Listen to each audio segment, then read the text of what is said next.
Mirá quién vino. Es un honor para mí, realmente, que estés acá, Leila Guerriero. Y estoy recontenta. ¿Cómo estás, Julia? Bueno, un placer. Gracias por invitarme. No, por favor. Gracias por venir vos. Lo dije hace un ratito cuando avisaba que venías. Para mí la mejor escritora argentina. Ay, bueno, no. Pero bueno, para mí. Bueno, yo no me voy a meter con eso, pero es demasiado. Hay muchas personas que son estupendas. Seguro que sí, sin duda. Pero hay algo que también está pasando, me parece, ¿no? Como bueno, el último libro que sacaste, La Llamada, no hay nadie que no lo haya leído, Leila. Queda mucha gente que no, Casi que no lo ha leído.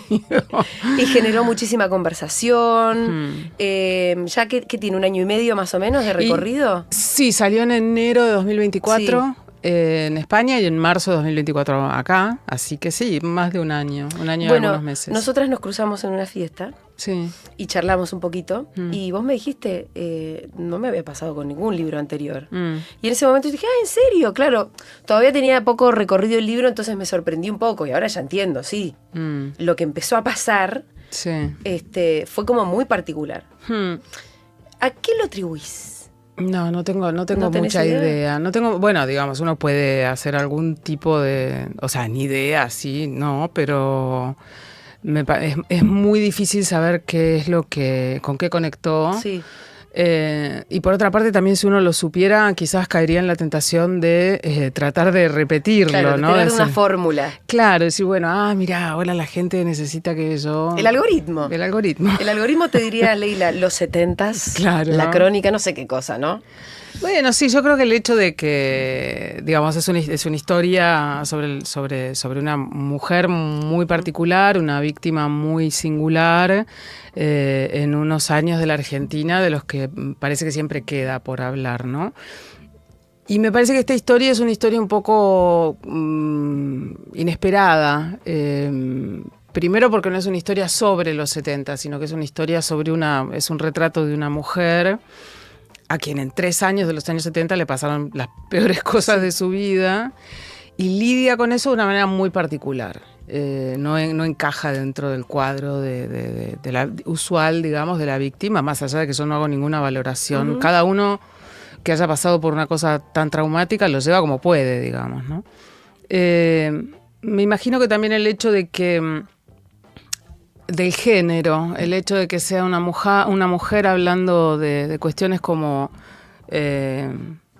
digamos, conceptos que están como muy en la conversación hoy en día, como el consentimiento, ¿no?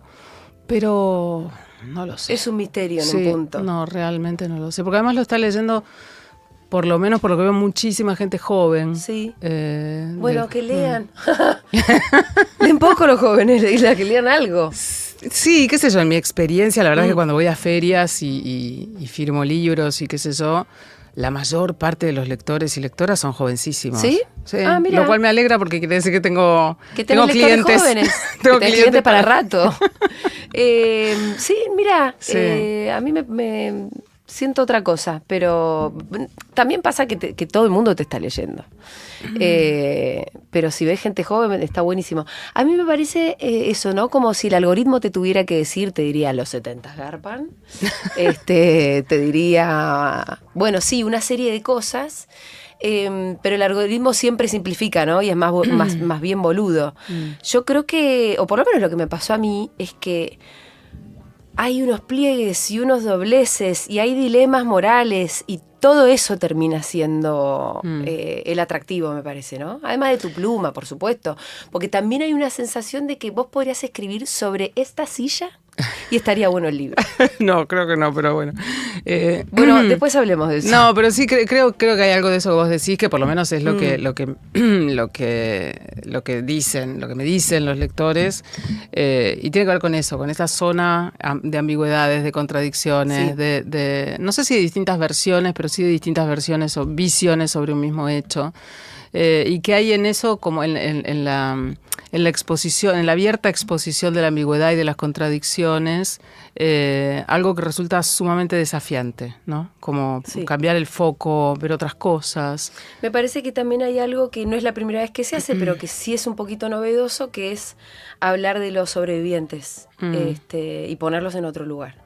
¿no? Sí, hay mucho escrito Sí. sobre, o sea, realmente hay libros que son, digamos, referentes de eso, como el libro de Miriam Lewin y Sí, Olga totalmente. Warnat, ¿no? Putas y guerrilleras. Putas y guerrilleras, y varios otros, pero sí, yo la verdad es que creo que después de haber pasado bastante tiempo con Silvia Lavairo, la protagonista Sí. del libro, y hablando con muchas personas que la conocieron, tanto en su secuestro en los 70, que estuvo secuestrada en la ESMA, como antes y después, vi un poco que la voz que no hay como mucha escucha social colectiva al relato de los sobrevivientes, o de todos los sobrevivientes, ¿no? Como que sigue siendo una escucha incómoda, en parte porque muchas de las personas con las que hablé, que varios eran sobrevivientes Sí. de los centros clandestinos, ni siquiera habían hablado de eso abiertamente entre ellos, Entre ellos. o con sus amigos, o con sus familias. Eran temas completamente, sí, como no cancelados, digamos, pero bueno, es una experiencia horrible. ¿Quién quiere hablar de eso en el asado del domingo?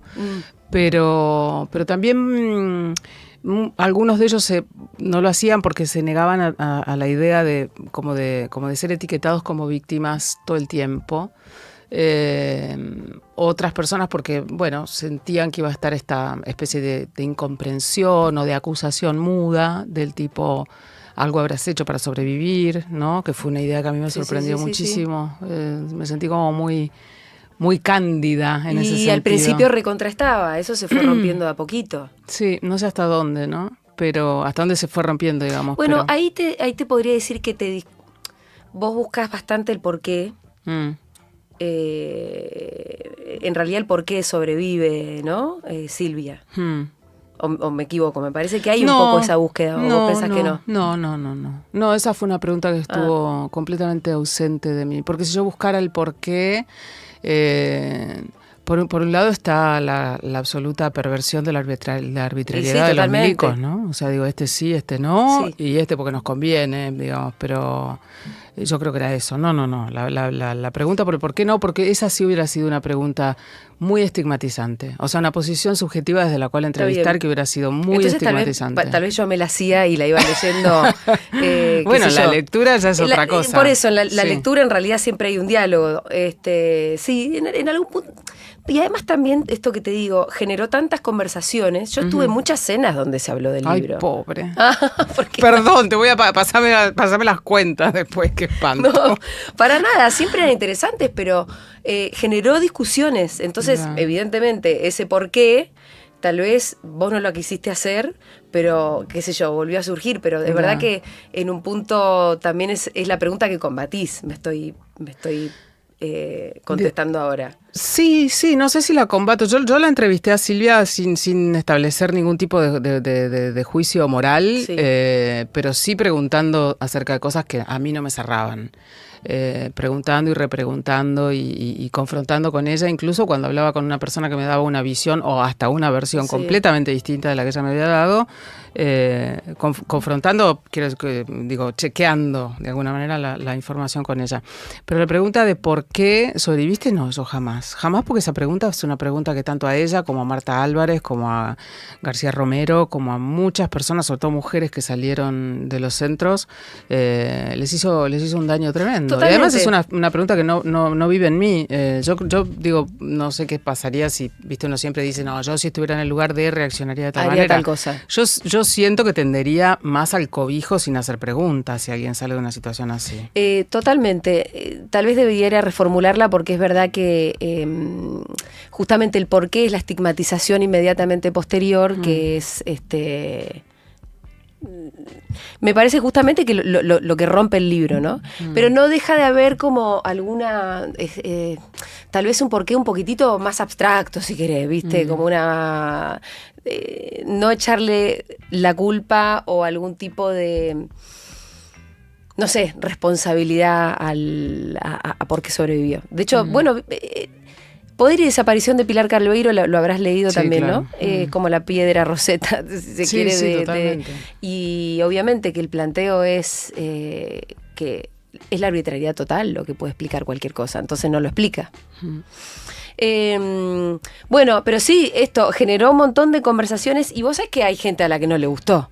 Sí, obvio, pero también hay gente a la que no le gustaron otros libros. Sí, no, desde un lugar, sí, bueno, no sé, pero este generó como muchas más controversias. Bueno, pero ¿sabes qué? Si nos ponemos a hablar de la llamada, se nos va, la verdad, que toda la hora, y me imagino que vos estarás un poco cansada de hablar de la llamada. Bueno, qué sé yo. Hay algo también del género que a mí me parece que vos seguís, creo que lo has dicho incluso más de una vez, ¿no? Como el género tuyo, el de este tipo de crónicas, con un referente que es Caparrós, por ejemplo, ¿no? Sí. ¿Ves a otros que estén escribiendo parecido? ¿A Caparrós? Parecido a vos, a Caparrós, como a este género de esta crónica, donde hay una primera persona, pero una primera persona que a veces se pone más adelante, a veces se pone un poco más al costado, ¿no? Donde está el poder de la observación, dicen ustedes. Sí. No, sí, hay decenas, cientos, en toda Latinoamérica y en España. Pero, ¿y cuáles son tus referentes? o cuáles te encanta leer? Bueno, Martín Caparrós es uno de ellos. Creo que fue un tipo que abrió camino en este género que se llama periodismo narrativo, crónica, y lo sostuvo cuando nadie lo hacía en este país. Lo sostuvo incluso contra viento y marea, porque no es fácil, porque te demoras muchísimos meses en hacer algo o años. Y obviamente nadie recibe una paga acorde a eso. Quiero decir, vos podés tomarte 3 meses para hacer un perfil, pero nadie te va a pagar. No, la nota después vale no sé cuánto. Sí, X. Y lo sostuvo en una época en la que tampoco había como mucho espacio para publicarlo. Bueno, ahora tampoco lo hay, pero están las editoriales. Sí, hay todo un movimiento de la crónica latinoamericana, sobre todo de México hacia abajo, que es enorme. Y en cada país podría nombrarte, no sé, 10 buenos periodistas que lo están haciendo. En España también. De hecho, en España hay una editorial que es Libros del K.O., que se dedica solamente a publicar libros de no ficción, de este tipo de no ficción. Sí. Martín Caparrós es un gran referente. Acá en el país está Josefina Licitra, que es fantástica. Totalmente. En México, Juan Villoro. Hablo de una generación mía o un poco más arriba. Pero después, en las generaciones más jóvenes está repleto. Arturo Lescano en España, Daniel Titinger en Perú, Joseph Zárate también en Perú, Oscar Contardo en Chile, Soledad Gago Delfino en Uruguay. Hay muchísima gente, y aquí también en el país, por supuesto. Te lo pregunto de verdad porque me parece que sí, es verdad lo que decís vos, que es un género que lleva tiempo y que, salvo que la rompas y que seas como el número 1, debe ser muy difícil de sostener. Casi que lo tenés que hacer como un hobby mientras haces, no sé, algunas otras cosas al mismo tiempo. Sí, no, digamos, creo que yo también me incluyo, y todos los que te acabo de mencionar, hacemos muchísimas cosas a la vez. No es nada más, o sea, de pronto, qué sé yo, La Llamada u otros libros o los artículos que publico en los medios de comunicación. Los artículos me pueden llevar 3 meses de trabajo y el libro 2 años o 3 años o 4. Sí. Pero además de eso, todo el tiempo estamos haciendo otras cosas. O sea, dar clases, talleres, conferencias, escribiendo columnas. Sí. Entonces es como muy multitasking, digamos, la cosa. Y va sobreviviendo hablando de eso. Sí, es el pluriempleo. Sí, el pluriempleo. Sí. Vos, me acuerdo esa vez que conversamos ahí, que me dijiste: yo me levanto a las 6 de la mañana, me pongo a escribir, corro 1 hora por día y termino a las 12 de la noche, o algo así era el schedule. Sí, bueno, es que me voy a acostar tipo 12, pero termino a las 9 más o menos. Y yo me quedé pensando, porque además yo en ese momento te conté, yo estoy escribiendo un libro, como quien le cuenta a Narda Lépez, estoy haciendo una tortilla de huevos. Pero estás loca, tu libro es buenísimo. Gracias por regalármelo. No, por favor, te agradezco un montón. Y me acuerdo que yo estaba en una porque estaba empezando a escribir, entonces me estaba como atravesando algo. Ya. Y claro, cuando vos me dijiste ese horario, dije, claro, esto es en serio.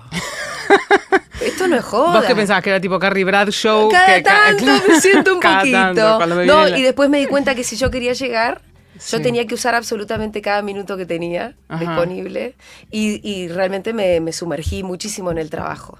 Ya. Y bueno, pero no desde las 6 de la mañana, Leila. No, bueno, qué sé yo, pero viste, cada uno tiene su método, Julia. No, sí. Hay gente que escribe, qué sé yo, en bares, 3 horas por día, Sí. y digo, no es una fórmula, otra vez, no es el algoritmo que te dice, cada uno se conoce su maquinaria, cada uno sabe cómo funciona.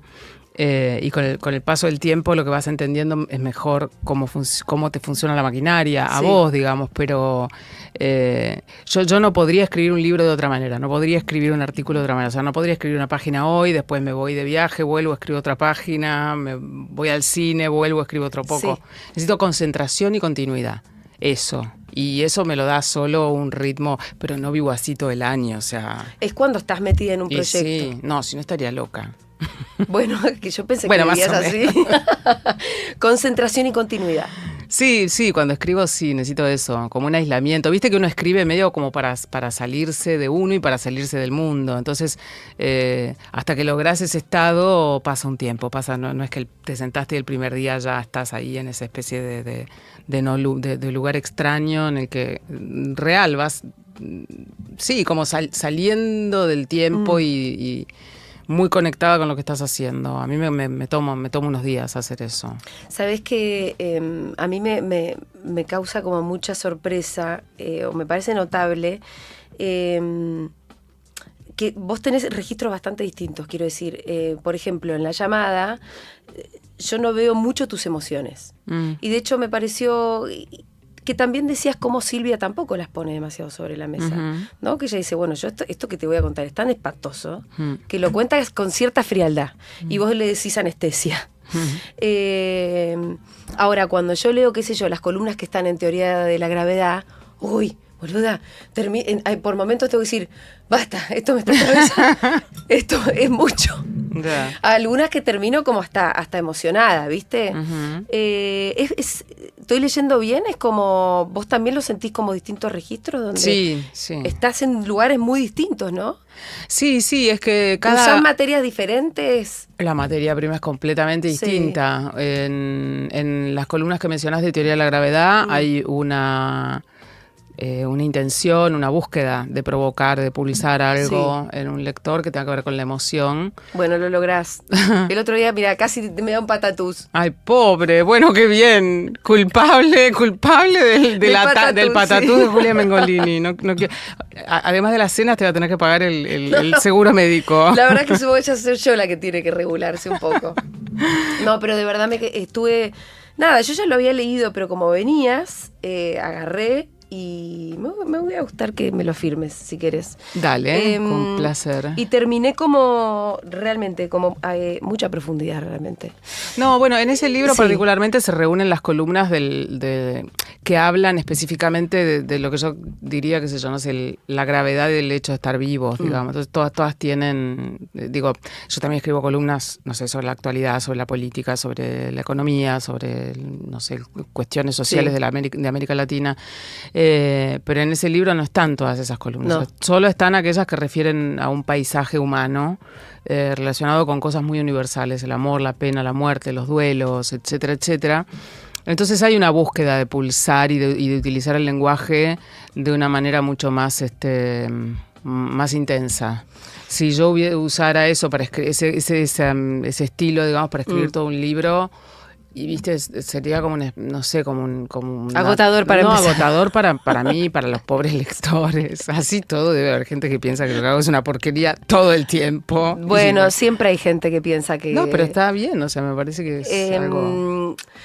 El otro día vino Tamara Tenenbaum y ella acaba de sacar un ensayo muy lindo que se llama 1 millón de cuartos propios, que hace una especie de relectura de un cuarto propio de Virginia Woolf.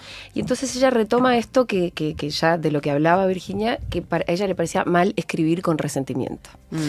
Y justo yo también estaba leyendo el libro de César González que se llama El niño resentido, que vaya si no escribe con resentimiento y vaya si no está bueno el libro. Entonces hablábamos un poquito de eso, está bueno, no está bueno. ¿Hasta dónde vos pensás que está bien el resentimiento en concreto y las emociones en concreto ponerlas ahí en el texto? ¿Qué le dirías a Virginia en ese sentido? El resentimiento no sé, a mí es un una emoción que un poco me repele, ¿sabes? El resentimiento. Me parece que no da buenos frutos, que no da... hay escritores que escriben con odio, eso ya es más interesante. Ajá. El resentimiento es como chiquitito, ¿viste? Es más pequeñito. Sí, a mí me da como más enano, con respeto, ¿no? Pero sí, no, a mí no es una palabra que me resulte cómoda, digamos. Pues si vas a escribir caliente, escribí con odio. Claro. Anda a fondo. Bueno, de hecho sí es algo que les digo a los talleristas, ¿no? Que escribir como con esos tipo la indignación, el resentimiento, como pensemos mejor, ¿viste? Si lo vas a hacer, medio que extremalo, porque si no queda en la categoría del berrinche, me parece. ¿No? Pero claro. Bueno, qué sé yo, eso lo pienso yo, no creo que se pueda generalizar tanto, pero en general prefiero las cosas más encendidas, más a fondo. Digamos. Sí, mandate, viste, quinta a fondo. Sí, me parece, está bien eso. Igual, léete el libro de César pero bueno, tenés que tener la historia de César. No, la conozco, por supuesto. No, lo que pasa es que yo la conocía, la historia de César. Vos decís para escribir con eso, con el resentimiento. No, porque te estoy recomendando un libro nomás, porque César escribe con resentimiento. Pero... Yo conocía la historia de César desde que él había estado en un instituto de menores, bla, bla, bla, todo lo que viene después. El libro empieza con César de 4 años hasta el día que entra al instituto de menores. Ya. Es la historia que por lo menos yo no conocía y lo conozco un montón de César. Es decir, es una infancia, pero súper picante. Ahora, ahí César, de hecho el otro día presentamos el libro juntos, entonces él decía que lo había tratado de escribir lo más objetivamente... ¿no? Y es verdad que él usa poquitos adjetivos. Ya.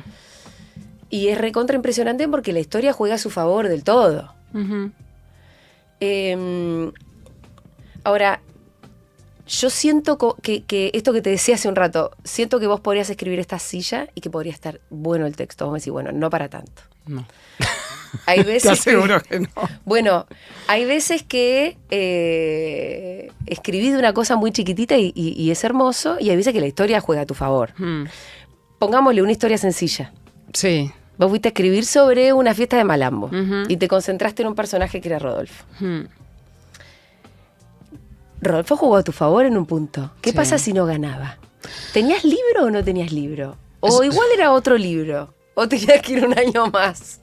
No, eso fue tremendo, fue terrible porque en un momento, ¿viste Truman Capote que escribió A Sangre Fría? Sí. Bueno, el tipo se echó un karma sobre la cabeza con ese libro tremendo porque es la historia de dos personas dos asesinos que mataron a una familia, están condenados a muerte en Estados Unidos, pero él decide entrevistarlos, escribir el libro, va al pueblo, bueno, nada, hace una gran investigación y decide que para terminar el libro va a esperar la ejecución de estos dos tipos y el juicio se empieza a aplazar las apelaciones tras apelaciones, años. Y Truman Capote termina prácticamente volviéndose loco. Bueno, después a los tipos los ejecutan, él va a la ejecución. Bueno, pagó con la salud psíquica toda esa situación y con un librazo. Claro, que fue histórico, que fue su canto del cisne. Sí, porque después vino Música para Camaleones, que es una recopilación, y Plegarias Atendidas antes, que es una obra horrorosa. Pésima. Pero bueno, nada, volviendo a eso, en un momento cuando yo empecé a seguirlo a Rodolfo González Alcántara para ver si ganaba el campeonato el año siguiente, yo estaba completamente enceguecida. Como cuando estás enamorada y no ves cosas, bueno, yo estaba así. Recién a finales del año en el cual yo lo seguía a Rodolfo, me di cuenta que existía la posibilidad de que no ganara. Recién ahí. Sí, yo di por sentado y me asusté. Me asusté porque pensé, si pierde, Rodolfo, lo peor era que si perdía, no se iba a rendir. Rodolfo iba a seguir insistiendo. Y yo me veía yendo en peregrinación con Rodolfo hasta que, no sé, a él no le quedaban rodillas. A mí no. ¿Cómo llamaba el pueblo? Laborde. Laborde. Laborde. Y nada, me di cuenta ahí, me dio como... Y en un momento yo qué sé yo, creo que, no sé, como soy una persona como muy segura, y dije, de alguna manera lo voy a resolver. Es un poco lo que vos decías, o sea, quizás hubiera sido otro libro. Es que hubiese sido el libro de una derrota terrible de Rodolfo. Y pues, sí, no sé, pero... O mucho más gordo y a 5 años. Sí, pues 5 años, viste, ella llegaba a ver cuando gana este hijo de puta, con muletas. Y yo creo que en un momento, y eso no me lo confesó nunca Rodolfo, solo cuando presentamos juntos el libro en La Borde, que fue un momento súper lindo, dijo que me odiaba un poco, porque yo lo adoro y nos queremos, digamos, tenemos muy buena relación, pero... porque claro, yo lo seguía a él, era como un programa, como Gran Hermano, ¿viste? Sí. O sea, Rodolfo iba para allá, yo iba para allá, Rodolfo se metía en el camarín, yo lo seguía al camarín, Rodolfo iba a ensayar, yo iba a ensayar con él. Y él empezó a sentir en algún punto, o sea, la presentación final, la que lo llevó a la gloria, que que de él dependía que yo tuviera o no un libro. ¿Le estabas agregando una presión? Horrible. Que él ya tenía la presión de ganar y encima para esta mina que está escribiendo este libro. Y bueno, pues ya me había dicho que sí, que quería, o sea, me aceptó el libro, qué sé yo. O sea, es que yo me fui a ver el video. Ay, ¿de Rodolfo? Sí, claro. ¿Viste? Sí. Es espectacular. Es genial él, sí. Todo ese mundo, ¿no? Ese mundo de ese concurso es impresionante. Sí. Al mismo tiempo es así de chiquito. Claro, para el pueblo es gigantesco, porque van 800.000 personas y el pueblo queda colapsado. ¿800.000? No, dije cualquier cosa. Pero muchas. Sí, muchas. 800.000 no podría. No, porque vienen delegaciones, o sea, el festival dura una semana. Y hay durante todo el día grupos, asociaciones, escuelas, 500 categorías distintas, y después van los familiares de los participantes, de los que compiten, los familiares de los grupos que son como grupos de danza, y duermen en colegios, duermen en gimnasios, duermen en el camping, duermen en micros. Entonces sí, el pueblo es muy chico. Sí. Y durante el tiempo que se hace el festival es Cannes. Vos ¿viste? decís, de Cannes. Sí, claro, de los malamberos que se pasean por ahí. Bueno, vos contás que es una nota de La Nación la que te impactó y dijiste, ¿qué es esto? De Gabriel Plaza, sí, un colega entrañable, que había escrito, mira, después me dijo que él no había ido al festival, que esa nota la escribió como... Casi con una gacetilla. Sí, más o menos. Pero bien escrita, entonces te gustó. Bárbara. ¿Viste que lo bien escrito también se pueden escribir cualquier boludez?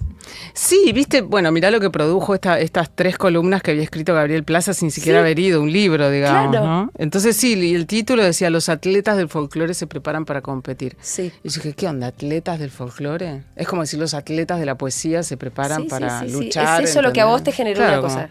Y después la nota estaba muy bien escrita y contaba muchas que se paseaban no como superhéroes, pero había una palabra, ¿no? Que era como... Sí, era eso. Como atletas griegos ahí. Se pasaba como semidioses en el pueblo, que todos eran...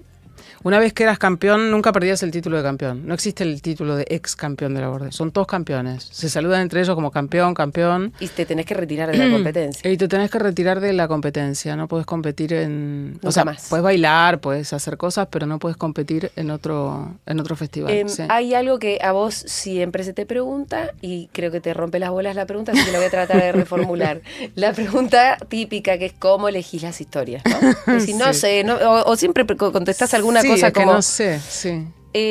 Pero ¿sabés algo de eso? O por lo menos ¿sabés qué es lo que seguro me interesa de las personas? Me interesa la locura, me interesan los pianistas, me interesa... ¿Realmente no sabés? No sé. Creo que hay una... Si uno tuviera que pensar en si hay algo que, qué sé yo, que nuclea un poco todo eso... son situaciones un poco periféricas, o sea, no marginales, periféricas, ¿no? Qué sé yo. El primer libro que escribí es un libro que se llama Los suicidas del fin del mundo, y es sobre una serie de 12 suicidios que se produjeron en un pueblo patagónico, Las Heras, en el medio de la meseta patagónica, digamos. O sea, es como, ¿viste? El afuera, la periferia, o sea... Ir a la Patagonia, pero no a la Patagonia del lago, sino al medio de la meseta. Después...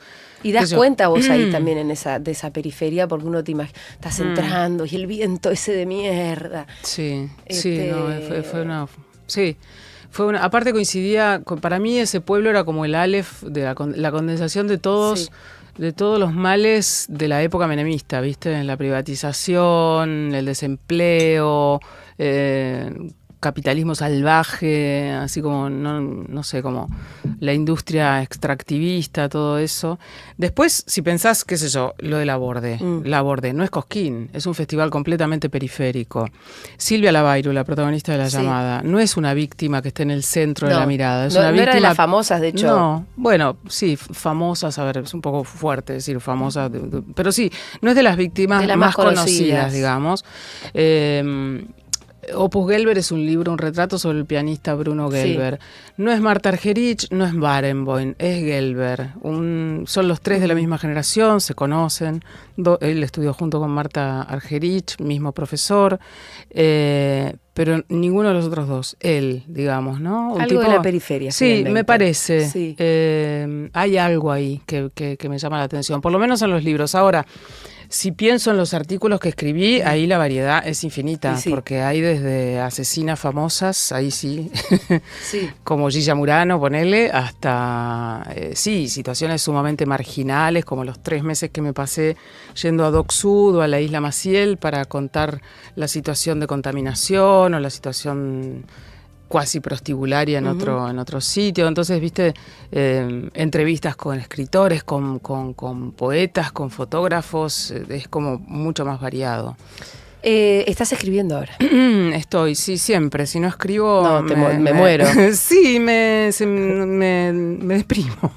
Es como mi clona, la escritura. Dice Stephen King que a veces le preguntan, ¿hay algún día que no escribas? Y él una vez en una nota contestó, sí, en Navidad no escribo. Y después dice, en realidad sí escribo, mentira. Pensé que era más interesante contestar que había un día que no escribo, pero sí, no puede parar de escribir. ¿Vos sentís esto también? Y el día que escribo es un día mejor y el día que no escribo es un día... perdido. Bueno, hay días en los que no escribo porque estoy haciendo cosas relacionadas con, qué sé yo, una entrevista que tengo que hacer para escribir precisamente. Pero sí, se sienten un poquito más devaluados esos días. Siento que siempre estoy ideando por lo menos. Y como bien te conté en aquel lugar donde nos encontramos, yo salgo a correr.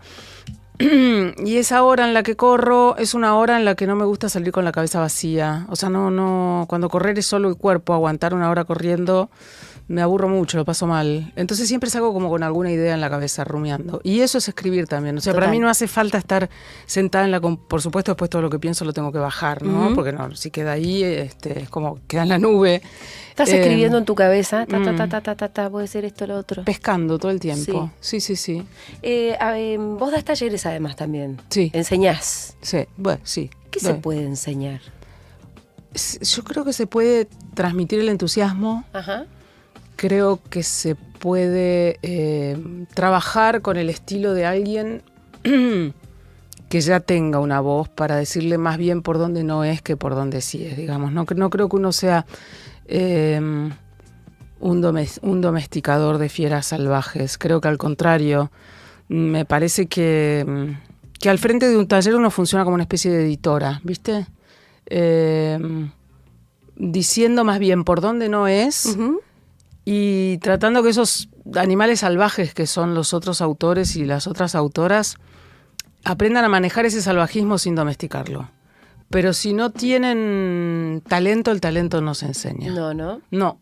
Y en ese sentido, los talleres pueden ser a veces muy amigables con alguien que está como muy desparejo, digamos, o puede ser muy expulsivo. En general, cuando yo hago la curaduría de los talleres y elijo a la gente, digamos, no, salvo que me equivoque mucho, es muy difícil que esté una persona que no tenga nada, o sea, que no sea capaz de desarrollar, aunque sea un potencial. O sea, que vos elegís a quién entra al taller. No, sí, o sea, sí, digamos, los talleres que doy en mi casa, sí. Pero cuando voy a dar un taller a una institución o eso, la selección es, digamos, la hace otra gente. Claro, la institución. Y ahí puede ser que se presente una situación, de disparidad, ¿viste? Hay gente, en general, qué sé yo, suponte, vas a dar una clase en un máster. En general siempre hay uno que descolla, que es estupendo, un par que son muy buenos y después un batallón. de gente pareja. Y en esa gente pareja puede haber varios que sean muy malos. Sí. Sí. O sea, parejamente muy malos. Parejamente muy malos. Pero sí vos ves que la gente con trabajo y esfuerzo puede mejorar su escritura. Sí. Es que yo lo hago todo el tiempo, o sea, trato de ser mejor que yo misma, digamos. Entonces sí, ¿cómo no se va a poder? Claro que sí. Lo que no se puede transmitir es la chispa, la voz propia, eso que hace que vos encuentres un texto sin firma y digas, esto lo escribió Villoro, esto lo escribió Lisitra, esto lo escribió Caparrós. Eso es bárbaro. Claro, eso es lo que queremos todos. Estilo, ¿viste? ¿no? Sí.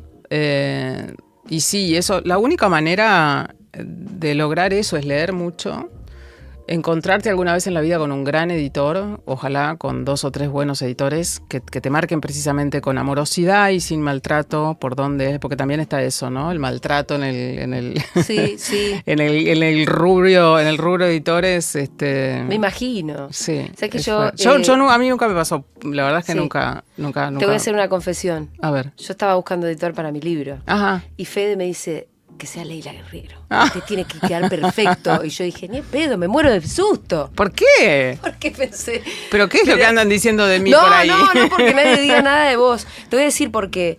Porque para mí vos tenés una escritura, sobre todo, como te digo esto, como más en las columnas, capaz que en los libros, que es como un nivel de preciosidad que a mí me queda demasiado lejos.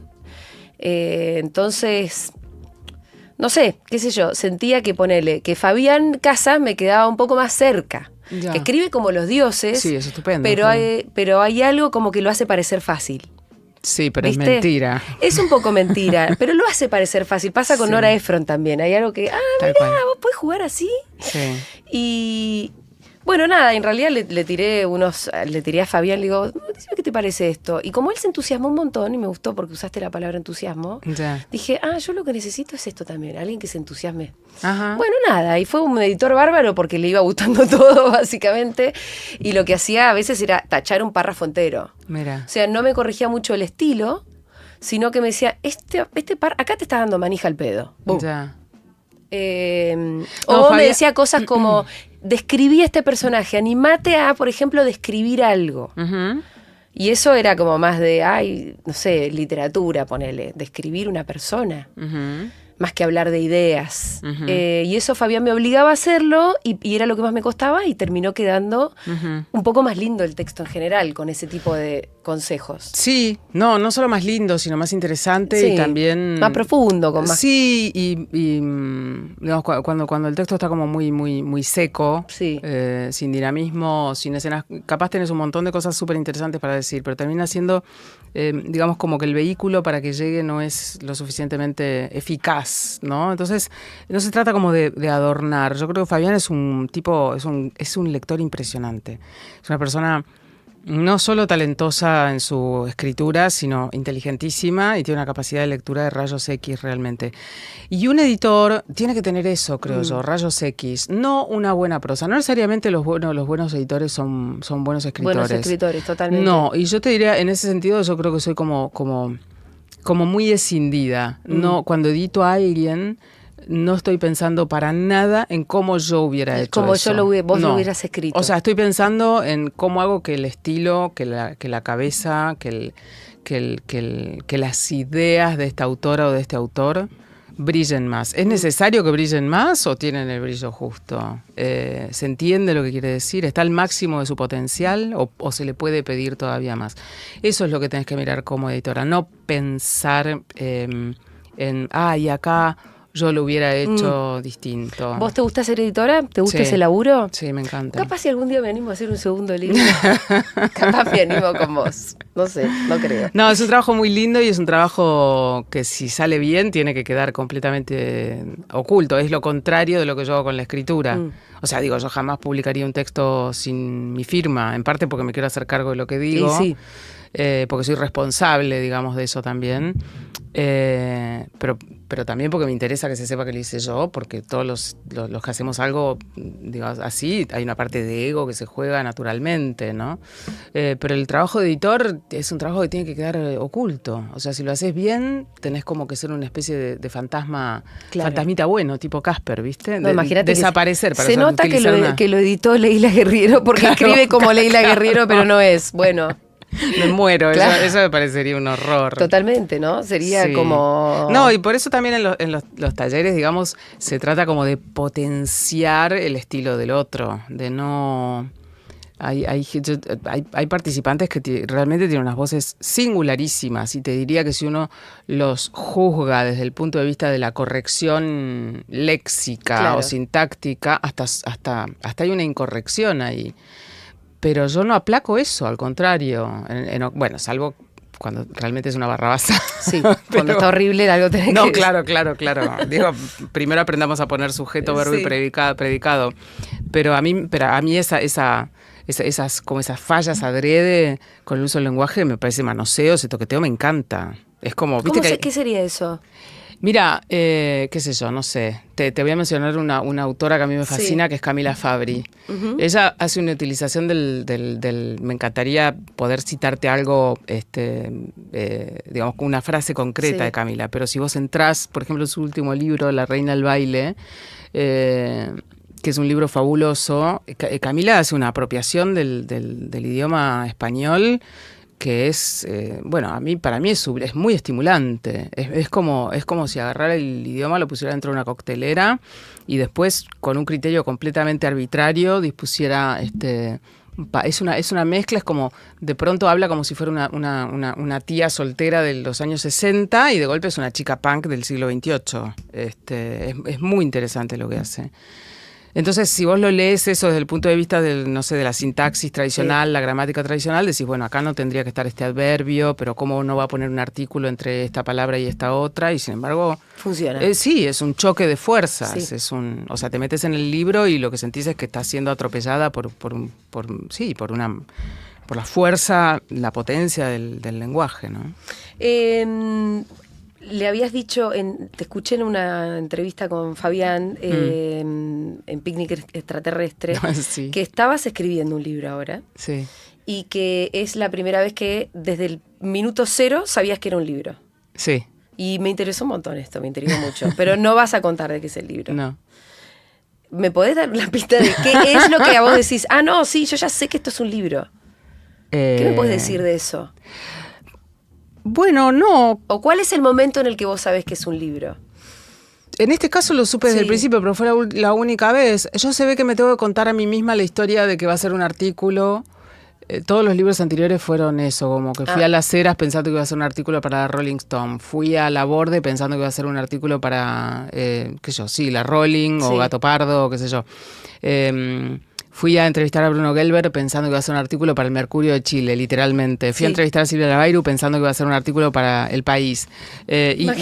Claro, y todo se fue transformando en algún momento, en distintos momentos. El primer libro, Los suicidas del fin del mundo, nunca renuncié a la idea del artículo de Rolling Stone hasta que me senté con Elvio Gandolfo, un gran escritor argentino, un día en un bar en Palermo. Le conté la historia cuando ya estaba toda reporteada y me dijo, con menos que eso, Truman Capote hizo Sangre Fría. ¿Cómo vas a hacer un artículo? Y ahí dije, puede ser un libro. Sí. Después con lo de Rodolfo, o cuando me senté a escribirlo. El libro de La Borde fue un libro que yo pensé como artículo hasta que me senté a escribirlo y sentí que era un libro. Y ahí dijiste, esto es más largo. Sí. ¿Tiene que ver con longitud o tiene que ver con qué? No, tiene que ver con primero, digamos, en la imposibilidad de reducir la historia, que en alguna forma tiene que ver con la longitud, digamos, pero hay algo detrás de la longitud que te pide el texto que tiene que ver con el reduccionismo. Sí. A mí me parece que inevitablemente en los casos en los que escribís un artículo para una revista, por más que te den 15, 16 páginas, hay zonas del artículo en las que tenés que ser reduccionista sí o sí. Y sí. Tenés recursos, tenés técnicas para que quede, digamos, más que reducido, que quede como explicado de una manera condensada, digamos, y que no se lea como reduccionista, que esa condensación contenga algo del claroscuro. Pero hay historias que son irreductibles con esa técnica. Claro. Entonces ahí ya decís, bueno, me rindo. Porque lo interesante está en el detalle. Sí. ¿No? La profundidad está en que vos puedas... En la dificultad, ¿sabes? Sí. O sea, yo creo que cuando... a veces hay temas que son tan tremendamente complejos que es como que vos misma, mientras estás haciendo la tarea de investigación, hay momentos en los que los entendés y un instante después dejás de entenderlos. Y eso es una señal de que hay algo que es mucho más complejo de lo que puedes llegar a contar en un artículo. Es como un punto de una bandera roja, ¿viste? Cuidado con esto porque es mucho más complicado de lo que creías. Creo que tiene que ver con eso, con la dificultad, con la complicación. Y eso te obliga a vos a mirar un poco más atrás. Sí, mirar, digamos, uno siempre trata... Lo que hay atrás. Sí, una siempre trata de ir, ¿viste? Sí. A lo máximo, pero también hay otra cuestión que tiene que ver con que si realmente estás convencida de que va a ser un artículo, o además a veces también puede ser que sea un artículo que te hayan encargado, qué sé yo, no sé, el escritor tal lanza un libro y te pide un artículo para X cosa y vos decís, bueno, a ver, hago el artículo, no hago un libro. Y ahí tenés un deadline específico, etcétera. Digamos, uno trata siempre de ir como al fondo del fondo, pero también hay que saber regular el esfuerzo, porque si tenés que entregar un texto en un mes y tenés un espacio, no sé, de 2 páginas en un suplemento cultural, no vas a ir a averiguar por la genealogía, ¿no? El árbol genealógico, el abuelo, el padre, que yo haces, no sé, 3, 4 entrevistas y quizás ni siquiera abrís las entrevistas al círculo íntimo de esa persona, te concentras en esa persona, la obra y ya está. O se te hace el libro. O se te hace el libro. No, creo que hay que regular el esfuerzo también, porque si no es muy frustrante cuando haces, no sé, 15 entrevistas con la protagonista de una historia, después haces 10 más con las pareja, expareja, hijos, hijas, críticos a favor, críticos en contra, bla, bla, bla, y te dicen, tenés 9 páginas, una semana y 15.000 caracteres, y te querés morir, ahí la frustración es enorme. Generalmente, bueno, uno negocia eso antes con el editor, ¿viste? La cantidad de espacio que vas a tener, etcétera.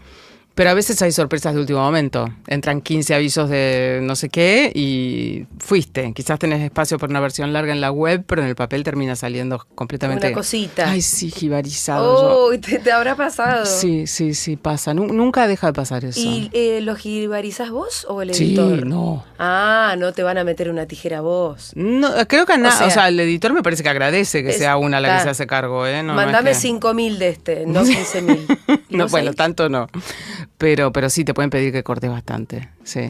En realidad siempre el editor, digo, te ofrece, ¿quieres que lo haga yo o querés que lo haga yo? Sí. Yo siempre digo, no, por favor, o sea, prefiero que me duela a mí, pero tener control sobre de lo que se corta. Sí. Igual hay un momento medio que entras con, ya viste, cuando decís, bueno, esto se va. Sí. Chao. Sí, porque es horrible, claro. Para otra ocasión. Me guardo esta versión. Perfecto. Pero siempre, a mí me pasa, viste que hay algunos de los libros que publiqué que son como antologías de artículos. Entonces hay algo que a mí me funciona como un tranquilizante, que es guardar una versión más larga para en algún momento... La antología. Bien. Bueno, pero claro. Te deja tranquilo eso. En algún momento habrá antología. ¿Te gustan las antologías? ¿Volver a leer? ¿Te gusta siempre lo que escribiste? No siempre, no me gusta volver a leerme, me resulta bien, pero no porque me disguste, sino porque me parece muy aburrido. Me parece aburridísimo, sí. Sí, yo siempre estoy pensando como, ¿y ahora qué? ¿Y ahora qué? Porque estás para adelante. Sí, pero cuando las tengo que hacer las hago. Que yo hay 2 o 3 libros. Bueno, antologar Teoría de la Gravedad fue tremendo, porque el editor Luis Solano, que es un gran editor, me ofreció poner una persona que hiciera la selección de las columnas y ubicara aquellas que iban para este concepto, digamos, que hablan todas de un mundo más interior, y yo le dije que no. Y claro, y después me encontré con que tenía, no sé, 250 o 300 o 400 publicadas. Y la única guía para recordar de qué iba cada columna era un título que consistía en una palabra. Ay, sí, claro. O sea, durante 5 años, y yo dije, ¿qué hice? No tengo ni idea, ¿qué es esto? ¿Qué? Bueno, entonces las empecé a mirar, a abrir una por una, hice una primera selección, una segunda selección y qué sé yo. Y después el lío fue encontrarles el orden, porque tenía 100 parrafitos, porque son 326 caracteres, que son 23 líneas de Word, y había que encontrarle una lógica interna a ese libro. O sea, el libro no es un patchwork que pones esta después de la otra porque por orden alfabético o por orden cronológico. Entonces lo que hice fue imprimirlas en un formato de letra bastante grande, con el título bastante grande, cosa que darme cuenta de que era lo que... Expandirlas en el living de mi casa. ¡Qué quilombo ahí! Sí, subirme una silla y mirar te juro, desde arriba y mover, ¿viste? Como un puzzle así como esta primero, esta después, esta al final, esta zona es la zona de la infancia, esta zona es la zona de los padres, esta zona que yo, y ahí se fue armando. Ah, mira. Sí, pero fue un lindo quilombo. Un lindo, hice lo mismo para el capítulo último que es sobre mi historia en Twitter. Ajá. Que lo tuve que reescribir como 4 veces, fue espantoso escribirlo, más que 4, qué sé yo. Y un momento donde yo tenía que como volver a armarlo todo con pedacitos y también imprimí y terminé armando un rompecabezas en el living de mi casa. Ah, sí. Bueno, o sea, se ve que es una idea que se nos ocurre. ¿Será una cosa esto de las acá, mujeres? Porque, no sé, porque tiene algo como de artesanal, ¿viste? Sí. Como de patchwork, de verdad, sí. pero... Es que yo creo que hay una cosa, es como que lo ves. Entonces cuando lo ves, lo podés entender. A mí me cuesta mucho me costaba mucho, en este caso, verla como en abstracto, ¿viste? Imaginarme decir, bueno, ¿cómo, o sea, cómo va, dónde va, qué, de qué está hablando cada qué? Y acordarme además, porque eran 100 cachitos así, muy difícil. Pero mira, sin saber, así que estábamos con la tijerita. Sí, claro. ¿Tijera y cinta scotch también? No, tanto. Porque no necesita, pero sí un palo largo para moverlo. Sí, no, era una situación completamente ridícula y humillante. Movías con el palo como esta va acá. Y claro, porque si cada vez tenía que bajar de la silla y que yo era como un tiempo que me hacía como interrumpir esa concentración, ¿entendés? Entonces con el palo iba moviendo, vení para acá, a vos te pongo allá, a ver cómo queda. Y todo el tiempo tenía como la visión de conjunto. Y así se formando. Bueno, es precioso y ahora me lo vas a firmar. Sí, es un consejo que le damos a futuros escritores. Simplemente impriman y lo despliegan en el living de la casa. Claro, ¿qué necesitan? Así una silla y un palo. Así se edita. Gracias, Leila, por haber venido. A vos, Julia, un placer. Me encantó que vinieras. Fue un placer de verdad conversar con vos. Bueno, Leila Guerrero pasó por Mirá quién vino. Paulita Artico estuvo en la puesta en el aire. Abu Boto estuvo en la puesta de cámaras. Connie Cajide, Baluda Chori en la producción. Yo soy Julia Mengolini. Los dejo en la buena compañía de Juana Morini, todo Crónica Anunciada. Nos vemos mañana. Chau. A la mesa,